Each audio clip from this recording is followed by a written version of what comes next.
Right, so today what we're going to talk about is a SEO manual quality control checklist that you can use to improve the quality of your content, however it is produced. And what we're going to do is step by step talk you through how to make your content better using this checklist in a very actionable way so that you or your team can use it for SEO to rank number one and improve the quality of your checklist dramatically based on what's already working. And at the end of this video, you'll not only have the checklist, you'll have a tracker that you can use. It's all going to be free. And additionally, we're going to run through some of the recent guidelines and updates from Google that prove this actually works. But here's what we're going to do first. So we're going to run through this checklist. It should normally take about 15 to 20 minutes per article. And we've got an example article right here that was generated very quickly, but I can show you exactly how we can implement this SEO checklist into our content, right? So the first thing that you always want to start with, and it's unbelievable how many people still don't do this, but ideally you want to be focusing on low competition keywords when you're creating your content. How do you do that? Well, if we look at this particular article, right, what we're actually looking at is the keyword German link building. So we just want to run that through our favorite tool and just make sure we're going after an easy keyword that we're actually going to rank for. As you can see, it's low competition. It has a low search volume, but usually search volumes are pretty much estimates. Then what we want to do is create an outline for what we need to write about, right? So yes, we've got the content created here. We've kind of skipped a step there, but what you want to do is ideally create an outline of what you need to write about. Now, if you're doing this automated, you can use a tool like Page Optimizer Pro. This works very well. Or if you're doing it manually, then you can just Google the keyword that you're trying to rank for example, like best cat products. Look at what headings your competitors have used, and then use those headings for inspiration of your article too.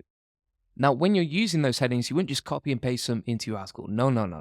What you want to do is just use those for inspiration and then structure your article around that. Now, ideally, when you're doing this and you're going onto Google and you're searching your keyword that you're trying to rank for, you want to be looking at like the top 10 results, right? Because the thing is, if you just go after, say, The Wired and you reverse engineer what's working for The Wired, well, that's a very high authority website, and it might not rank so well if you implement the same sort of structure, right? So you want to look across all the websites ranking on the first page of Google to see what they're in and see if there's any clues, right? And usually the clues are hiding in plain sight in terms of what works when it comes to structuring your article.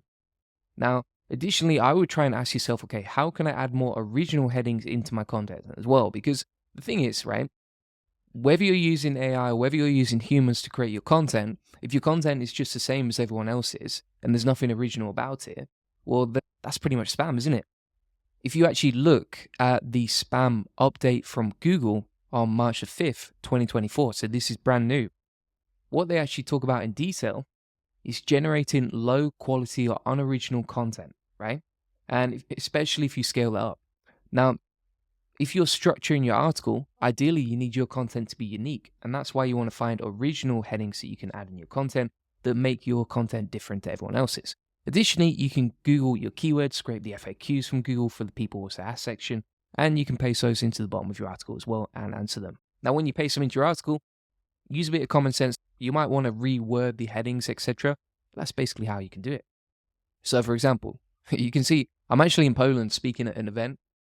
At the minute, that's why my results are in Polish, as you can see. But essentially, you've got the people also asked section right here once you've Googled the keyword, and these are useful headings for the FAQs section of your article.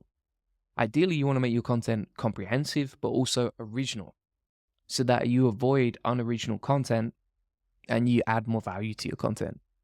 And then you're just going to write the content under each heading, no fluff or filler, etc. I'm not going to go too in detail into how to actually create the content. That's a totally different video, but make sure you check out my YouTube channel. Then from here, you want to make sure that your article matches the search intent of Google, right? So if we go back to our example of best cat products right here, you can see that pretty much all of these articles, these are lists of different products, right? So 25 best cat toys, 10 neat products every cat owner should have, best products for cats in 2024, etc. These are all lists of different products. So what you wouldn't do is create like a guide on how to make your own cat products. That wouldn't make sense. Instead, you're going to focus on following the same format that most of the people on your list have done.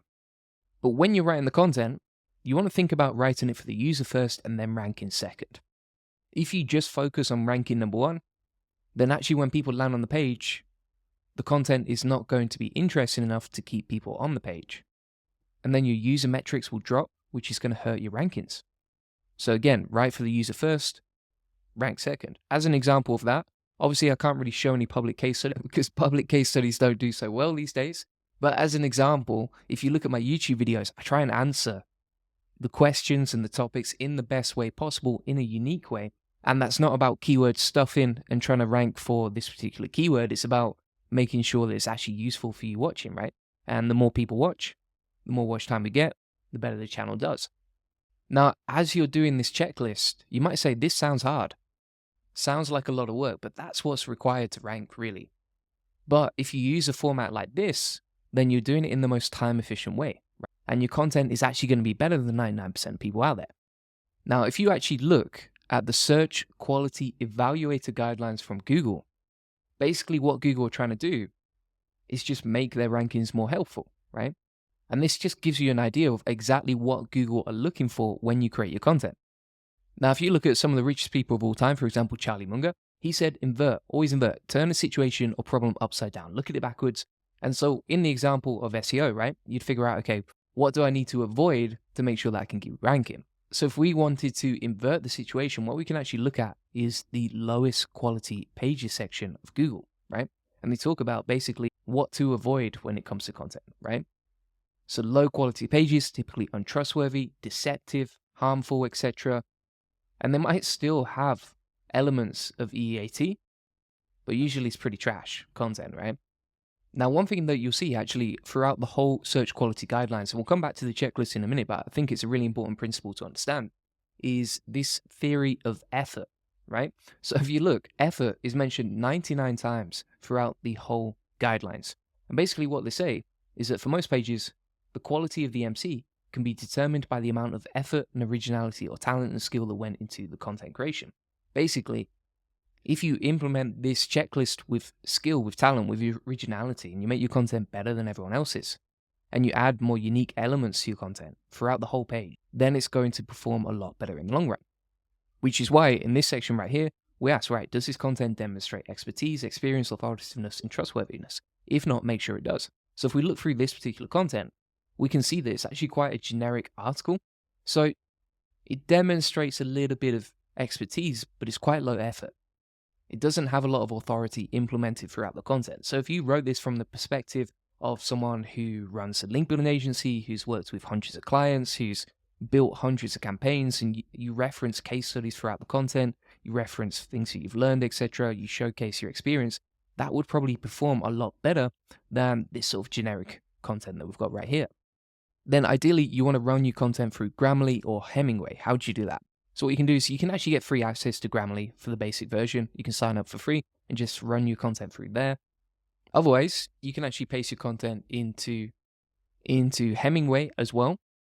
And you can check like the readability score, how many words are in there. And you can see right here, straight off the bat, it says 99 of 148 sentences are very hard to read. So ideally, you want to improve the readability of the content, right? Simplify it. Simplify the language, simplify the sentence structures, make it easier to read so that, and this step right here links directly back to writing for the user first. And then you've got some basic formatting options, like for example, putting every sentence on a new line. I just like to do that because it makes everything easier to read, which means lower bounce rates. You can add some pictures or videos. Ideally, the best type of videos or pictures to use, unique content, right? So for example, for me, if I can embed my own videos inside the content, if I'm writing about SEO and it's an article about SEO, then that signifies unique experience, authoritativeness, expertise, and trust, which makes your content quality much better. Otherwise, there are some other options to generate that. Then you want to format the text nicely. So if you actually look at this content, it's just like a big wall of text, right? Even the bullet points aren't added. So we want to go through, add some H2s, add some H3s, spruce it up a little bit, add some Goldie magic, and just make it look a lot better on page. Now, we've talked about FAQs already, so we'll keep going. And this is an important one as well. So, for example, a lot of people are using AI tools out there, but the introduction is very fluffy and generic, right? It doesn't really hook people in so much. So you want to make sure that you edit the introduction manually yourself, cut out the fluff. I would say maximum 2 to 3 sentences.